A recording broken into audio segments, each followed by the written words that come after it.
Hi, this is Sofia Guellaty. I am the founder of Mille, a platform for Arab youth and a creative agency. And I'm very, very honored today to start this conference with a region that is often misunderstood, if not disregarded, that is the Middle East, on the topic of fashion East meets West. So before we get into it and before I introduce our beautiful speakers today, I just wanted to give you a little overview on our market, and then we can start the conversation.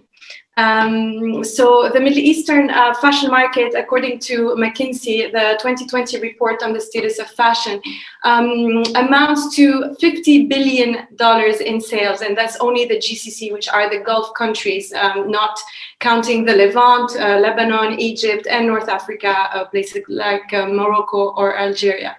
And despite the difference in market size, the average consumer in the UAE and Saudi Arabia spends 6 times more than the Chinese customer, and spends 2 times as much and spends 2 times as much time on e-commerce. So it's set to grow in our region for around 40% a year over the next 5 years. So definitely a very important market for fashion, but slowly but surely the Middle Eastern is starting to shift from being a historical importer of fashion to a nation exporter, following the success of Lebanese designers that you might know, like Elisa, Rabia Kairouz, or Zuhair Murad, on the international stage.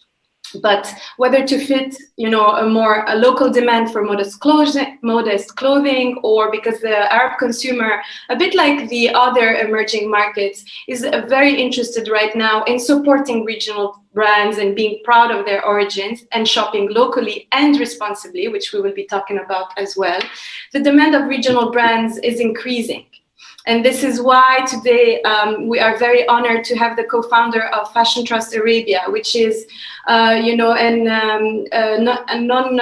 non-for-profit organization that is focusing on providing infrastructure, access, and nurture regional brands to one day step into the international stage. The FTA was founded in 2010 by Tania Fares, here present, and Sheikh Al Mayasa from Qatar. The FTA's mission is to help young designers build stronger businesses via cash prize, partnership with retailers, and mentoring. So it's my honor today to introduce you to our panel. So alongside Tania Fares, so co-founder of FTA, we have the honor of having Andrea Wazen, who is an excellent shoe designer and winner of the Fashion Trust Arabia's 2020 accessories prize. We also have Hassan Pierre, who is the founder of MAISON, a global platform for sustainable fashion, connecting creators, curators, and consumers, and this year's FTA mentoring partner. So thank you so much, everyone, for being here. I would like to start with Tania, so that our audience could know a little bit better about the FTA. Why did you decide to create the FTA, Tania? What was the impetus behind this decision? First, I just want to thank you, Sofia, for this very kind introduction. Hello, everyone. Thank you, Fashinnovation, for having us today. My name is Tania Fares, and I co-founded the Fashion Trust with the British Fashion Council in the UK. And based on its success, I co-founded FTA alongside Her Excellency Sheikh Al Mayasa bin Hamad Al Thani and our amazing honorary chair, Her Royal Highness Sheikha Moza bint Nasser. And this initiative would absolutely not be possible without their support. So, I launched a book called London Uprising, published by Phaidon. And I was on a book tour in Jordan where I met an unbelievable group of talented Jordanian designers. And they told me they wished that something like the Fashion Trust existed in the region. And this is really when the idea of FTA came to me. I realized how much talent there is in the region, but the lack of support for the MENA fashion designers. This is also when Her Highness Sheikh Moza, who had a vision to support fashion designers in the region, and it is because of her dedication to growing the region that FTA was made possible. So that's how it all started. That's amazing. And that's how the decision was made. So what are you looking for, you know, because you decided to nurture Arab designers. Of course, unfortunately, we don't have the same access to education. We don't have the same access to infrastructure. But with the FTA, you're really creating a program to launch their careers. But FTA is also a prize, and there are voting process, etc. But how do you choose a winner? What kind of attributes are you looking for when selecting an FTA winner? So what we look for, I mean, designers who have, of course, creativity, who have sustainability as part of their business practice, who also have a good business model and have consistency as well as vision and, of course, identity. So, for instance, this year we received over 800 applications and have a very, very prestigious advisory board. We have 23 advisory board members who gave their support and time, which we are so grateful for. We've been so lucky this year to have you, Sofia, as one of the advisory board, Hamish Bowles, Nina Garcia, Jefferson Hack, Lau Rose, just to name a few, who are the ones who selected the 24 finalists. So this is how it works. You get the applications, you send them to the, you know, the advisory board, and they get us to the 24 finalists. And we just announced our finalists on our newly relaunched platform, Fashion Trust Arabia, which also has a new enhanced section called FTA Pulse. So you can, you know, and the winners will be announced this year, later in the year, due to COVID and the uncertain times. So on the website, fashiontrustarabia.com. So that's how the process goes. Amazing. I have to say, for the people who don't know, it's really the highlight of the fashion calendar in the Middle East. Tania and Her Excellency Sheikh Moza have been putting a lot of effort in bringing together the best of the Middle Eastern fashion industry and the Arab world in general, and the best of the world's fashion industry. So with names like Hamish Bowles, Tom Brown, you name it, Pier Paolo Piccioli, they were all here to celebrate this reunion of East and West under the umbrella of celebrating talent and fashion for a region that, again, is very, very important in the business of fashion today, but unfortunately is not exporting enough. And thanks to you and all the team, it's possible for the winners, at least. What is your vision, Tania, for the future of the Middle Eastern industry? How do you wish it would, you know, advance? I mean, my personal vision, and of course that of FTA is one and the same, is that we will always support the fashion industry in the region through giving the designers financial support and mentoring support, such as Maison de Mode. Of course, Hassan is here with us today. He mentored the winners on sustainability. We have, you know, we have Value Retail, Bister Village, who also are mentoring the designers. And as well as retail partnership like matchesfashion.com, who not only mentor the designers, but also carry the collections and the winners. And what we're trying to do for the region is help grow the fashion industry to become more international by bringing more international buyers, retailers, and journalists to come to Doha and see the designers, the finalists, the winners, so that they are internationally recognized and more people become aware of them, and also to spotlight and raise the profile of the fashion in the MENA region. This includes both young and, of course, more established designers. Amazing.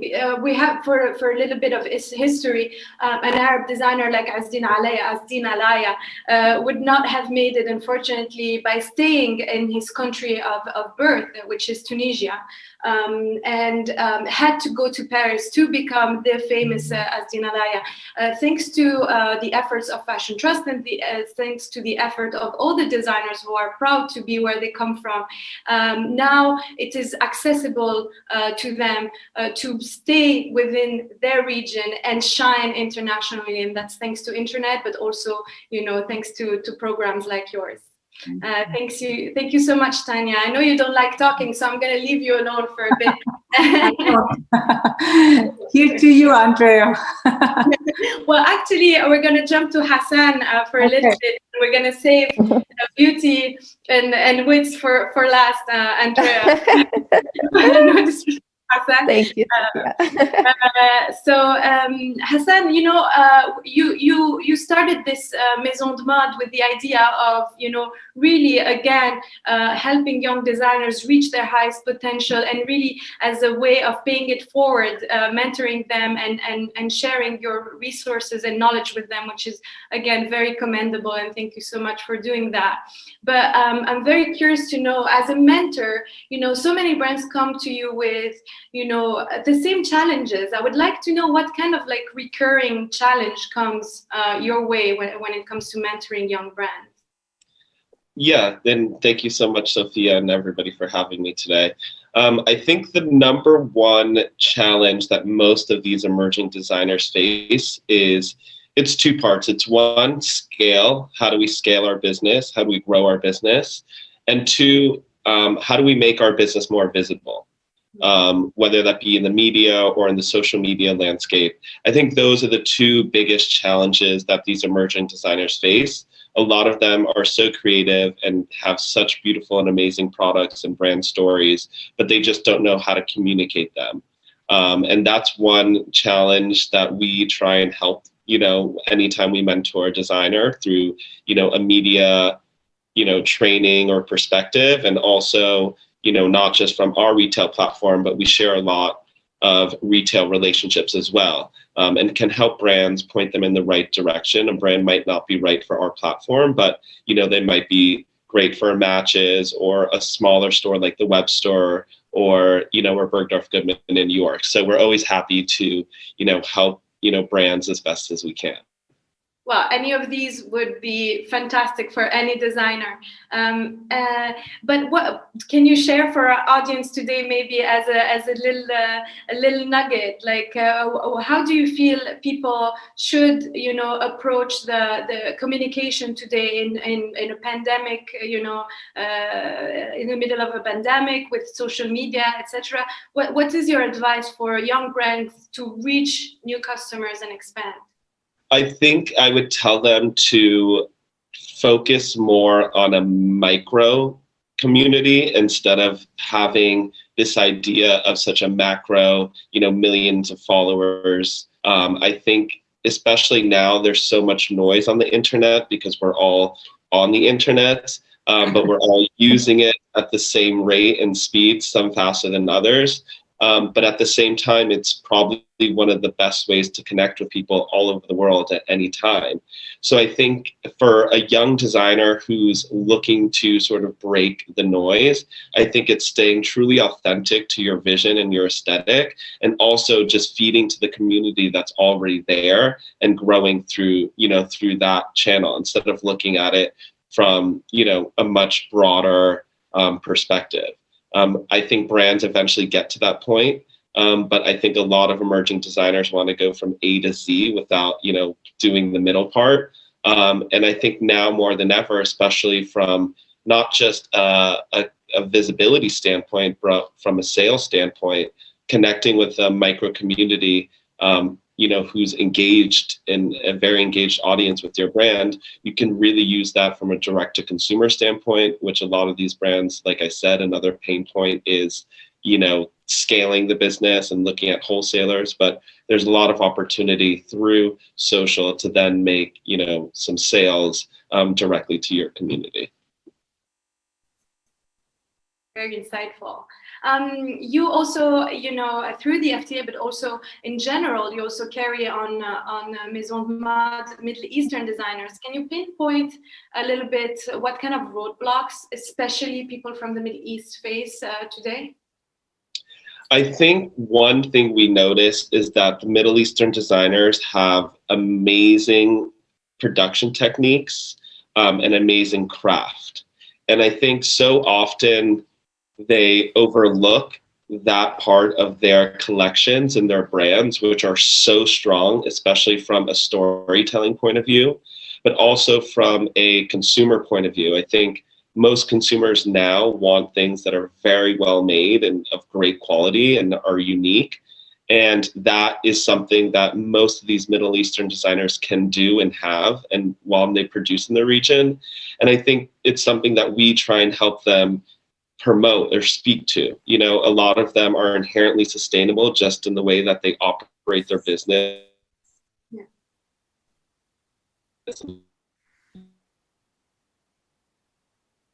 Is it me or?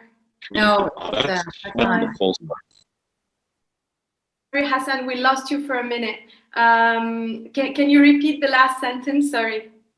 Yeah, I was saying that most of them, I feel like, focus on the aesthetic story instead of the whole story that they're telling, that aesthetic story, on the aesthetic story instead of, you know, what we're looking and hope they do is start really understanding that they are creating some of the most luxurious, beautiful products and using that as their sort of unique presence to compete with other designers across the world. Absolutely. And this ties into using arts and crafts. You know, when you come from a culture that has such beautiful weaving techniques, and that's not only for the Middle East, that's for everywhere around the world. And having, this is true luxury, you know, as opposed to having, you know, someone in Italy manufacture your bag, you have an artisan doing your bag. And this storytelling is not told enough.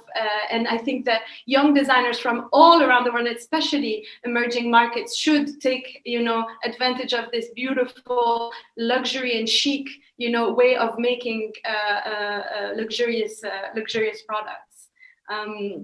I wanted also to pick up your brain on when this is over, as we say in the Middle East, inshallah, when this will be over, the pandemic. How do you see the pandemic affecting customer behavior or storytelling, or, you know, brands coming up? What kind of brands are wishing for the future post-pandemic? It's a very interesting question because it's something that we've been looking at from a sustainability point of view, looking at the mass consumer and when the general shift was going to happen, which we were seeing somewhere around 3 to 5 years, where the pandemic has really accelerated that, I think, overnight. So I think that any brand, you know, or designer that wants to work in the next 5 years, 10 years, 20 years, really has to look at sustainability from a holistic point of view, not just from obviously a marketing and very tangible point of view, but, you know, resources in the future, you know, serving a larger population. So all of those things I think brands have to take into consideration if they want to still be in business. And then I think the consumer now is very well aware about their power in the industry, meaning that the power is in the wallet and they can make or break a brand very quickly and easily. And so brands need to really understand that they need to resonate with the consumer's emotions as well, which before wasn't necessarily the case, where I think now if a consumer is not happy with the brand, they can go directly to them on Instagram and they can gather a community who might feel all the same way, positive or negative. So I think that dialogue between brands and the consumer now is super, you know, there for us. And I think that that's where the position of shopping is going to go, and the way that consumers sort of interact with the fashion space. how do you make sustainability became such a keyword right now? So we have keywords in fashion that are diversity, sustainability, very important values. However, with everything, when a keyword is around the zeitgeist too much, you have a lot of fakery, quote unquote. How us as consumers would you advise us to open our eyes to what is real sustainability as opposed to a marketing scheme? So just to be clear, we define sustainability as anything that has a social, environmental, or an economic impact that's greater than their aesthetic value. So I always say to people who are looking to shop sustainably or... We lost him again. Hassan, come back. Or understand what are your values? You know, the planet and animals. Is waste important to you? Are organic materials or artisan, production, or the hands that make your clothes important? So I think once you identify the touch points in your own life that you find are important, then you can look to brands to resonate with that as well. Is a brand speaking to the causes that you resonate with? And if they aren't and you support them, maybe have a discussion with them. And if they listen, which I think most of them will now because they want to keep you as a customer, that's really how it goes. So I think the consumer no longer has to rely on the brands just telling them that they're sustainable. You can do the work yourself. And if you really want to know, you can just slide into their DM or leave a message, and they will get back to you, because I think the transparency is so key now, as most brands understand, and that the consumer really has all of the power. And that's just how I think, is the easiest way for somebody to identify what's real and what's fake. Absolutely. Silver lining of the pandemic, authenticity is the name of the game. And if you want to subconsciously, you have to be authentic with yourself and go do the work and make changes with your wallet. Another way to shop responsibly is to shop locally and support young designers. And I feel like, Andrea, you are the epitome of that, based in Beirut. Your brand, your eponymous brand, is the recipient of the 2020 Accessories Prize for Fashion Trust Arabia. I would like to piggyback off of what Hassan was saying. How is sustainability important to your brand today? Of course, first of all, hi Sofia, hi everyone. Thank you so much, Fashinnovation, for having me. This year has definitely been life-changing due to having received the Fashion Trust Arabia Award, and I'm so humbled to be here. Discussing sustainability, actually, and I'm really happy that we're bringing this subject out, because what Hassan was saying is so important, is that sustainability comes in different forms. It's not necessarily only about how you get your product, or it's not only about this, it's also about the social idea behind the brand and the effect that social values have on your environment, your space, and all that. And when I had first started, when I wanted to launch my own brand, fashion was at the time, and gladly it is moving from this, but there is a system that exists in the fashion world where if you want to be a shoe designer, you have to go to Italy, produce in Italy, and then you have to go to Paris, and it's like a guide that you have to follow, and that's the only way for you to succeed. And I struggled so much with this because, first of all, I was in Beirut. Obviously, I studied abroad because that's the only way I could learn more about fashion. I had to go live in Paris. I had to go live in London. I had to work so much on what I had, where although I was from a country where designers were succeeding, where the arts and tailoring and couture was very much present, but we had no schools to teach us. We had no support. We don't have a fashion week. There is nothing that existed in that way. So I had to make that move. And when I was there and I was wondering, I don't understand why, and every time I discuss with a buyer, they'd be like, yeah, you have to boost in Italy or else your product won't be a good product. And that's when I wasn't understanding things. Like, I would go to Italy and they'll tell me, yeah, you have to produce of each style 150 pairs of shoes. And I'm like, what? What am I going to do with 150 pairs of shoes? This is pure waste. There's no way that the first year of me launching my brand that a client's going to come and be like, I want your brand. I want 150 pairs of this color. It just does not exist. And this is what I found very interesting about the pandemic, is that it is, and like you said, authenticity is one of the biggest factors in the pandemic. And I think that as Arab designers and Middle Eastern designers, we're very lucky in that sense, because it's kind of shedding a light on talent, on story, on realness, on artisans, on things like that, that back maybe 4 years ago, this was not existent. It wouldn't happen. And I think this is what's interesting. So definitely, I think sustainability is so important.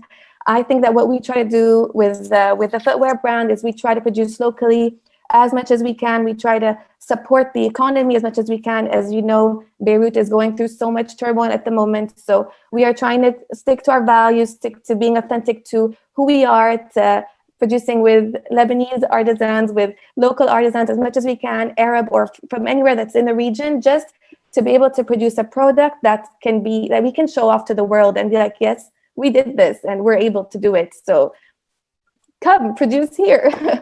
So yeah, this is basically how I think sustainability works for me. That's amazing. Your passion shows, and in the times of authenticity, I think you're proving that you are an authentic designer with a purpose. You. Thank you.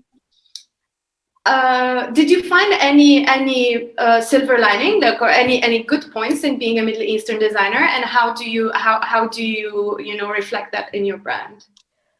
So yeah, honestly, as I was saying before, I always, being a Middle Eastern designer was never a key point for me. I just thought I was a designer that's from the Middle East, but now I understand that I'm a Middle Eastern designer. And I think that it is a very important point. I'm not only from there, I am that person. And I am that person that comes from a country that has heritage, that's been through so much, that has seen so many eras. I mean, it is so important to go back. And that's what was so interesting about Fashion Trust, is that when we had to present our video and all this, it was the only time in my career where I was able to take a step back and look at my brand from another point of view, just to be able to show like the judges and the advisory board who we are. And I think this was so interesting, because I was like, you know what? Yeah, this is actually really cool. Like, we're able to do so many great things from where we are. And I think that is so important. And I'm definitely today very proud. And every day that goes by, I'm even more proud of my heritage, of where I'm from. And I just think that it's so important to stay looking at the goal of succeeding with that heritage. And I think that that's the secret. And like you said, you were speaking about Azzeddin Alaya, who for me is one of the greatest designers of all time. And he had to make that switch. And I think that I would like my children, if ever they would like to do anything, that they don't have to make that move, that they can do it from where they're from. And that's the idea behind it. Absolutely, and this goes for every single country around the world, of course, not only for the. We have a question from the audience, everyone. As it's been so lovely. It went too fast. We're almost over. We have 2 minutes to go. Question for the audience from Erica Loeb. From Brazil? What is the best way that the rest of the world can support designers in the Middle East?